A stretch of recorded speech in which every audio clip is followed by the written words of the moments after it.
આત્મા પ્રોજેક્ટ તથા ગુજરાત પ્રાકૃતિક કૃષિ વિકાસ બોર્ડ ભાવનગરના સંયુક્ત ઉપક્રમે લાખણકા બુધેલ ચોકડી પાસે આવેલ માંગુકિયા પાર્ક ખાતે પ્રાકૃતિક કૃષિ મેગા તાલીમ શિબિરનું આયોજન કરવામાં આવ્યું હતું।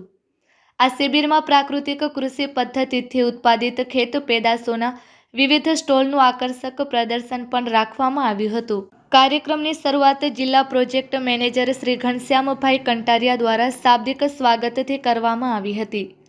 ત્યારબાદ પ્રોજેક્ટ ડાયરેક્ટર ભાવનગર શ્રી જે.એન. પરમારે પ્રાકૃતિક કૃષિની આવશ્યકતા, તેના ફાયદા તથા વૈજ્ઞાનિક અભિગમ સાથે ખેતી કરવાની પદ્ધતિ અંગે વિસ્તૃત માર્ગદર્શન આપ્યું હતું। પ્રાકૃતિક ખેતી કરતા ખેડૂત શ્રી ભૂપેશભાઈ તથા રાકેશભાઈએ પોતાના અનુભવ શેર કરી પ્રાકૃતિક ખેતીથી ખર્ચમાં ઘટાડો અને આવકમાં વધારો શક્ય બનતો હોવાનું જણાવ્યું હતું। માસ્ટર ટ્રેનર શ્રી મહેન્દ્ર કવાડે પ્રાકૃતિક કૃષિના 5 મુખ્ય આયામો તેમજ બીજામૃત, જીવામૃત અને ઘન જીવામૃતની બનાવટ તથા ઉપયોગ અંગે ઉપયોગી માહિતી આપી હતી। નાયબ બાગાયત નિયામક શ્રી એમ.બી. વાઘમશીએ પ્રાકૃતિક કૃષિમાં મૂલ્યવર્ધન તથા બજાર વ્યવસ્થાપન અંગે વિસ્તૃત માહિતી આપી હતી। નાયબ ખેતી નિયામક શ્રી એસ.બી. વાઘમશીએ પ્રાસંગિક ઉદ્બોધન કરી ખેડૂતોને પ્રાકૃતિક ખેતી અપનાવવા પ્રોત્સાહિત કર્યા હતા।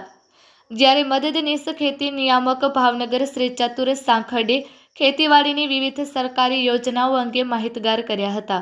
આ પ્રસંગે કૃષિ પ્રગતિ એપ કમાન્ડ સેન્ટરના કૃષિ નિષ્ણાત શ્રી વિરેન્દ્રસિંહ વિહોલે કૃષિ પ્રગતિ મોબાઈલ એપ્લિકેશન વિશે વિસ્તૃત માહિતી આપતા જણાવ્યું હતું કે આ એપ દ્વારા ખેડૂતો સેટેલાઇટ આધારિત માહિતી, હવામાન પૂર્વાનુમાન તથા કૃત્રિમ બુદ્ધિ આધારિત સેવાઓ મેળવી શકે।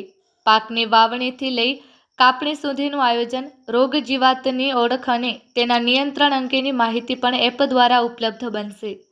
તાલીમ દરમિયાન ખેડૂતોને પ્રાકૃતિક ખેતીના મૂળભૂત તત્વો તેમજ 5 મુખ્ય આયામો જીવામૃત, ઘન જીવામૃત, બીજામૃત, આચ્છાદન અને વૈજ્ઞાનિક વાવેતર પદ્ધતિ અંગે વિગતવાર માર્ગદર્શન આપવામાં આવ્યું હતું। કાર્યક્રમના અંતે deputy project director Bhavnagar Shri Jaypalsinh ચાવડાએ આભાર વિધિ કરી ઉપસ્થિત તમામ મહેમાનો, નિષ્ણાતો તથા ખેડૂતોનો આભાર વ્યક્ત કર્યો હતો। Report by Ejaz Shaikh, Bhavnagar.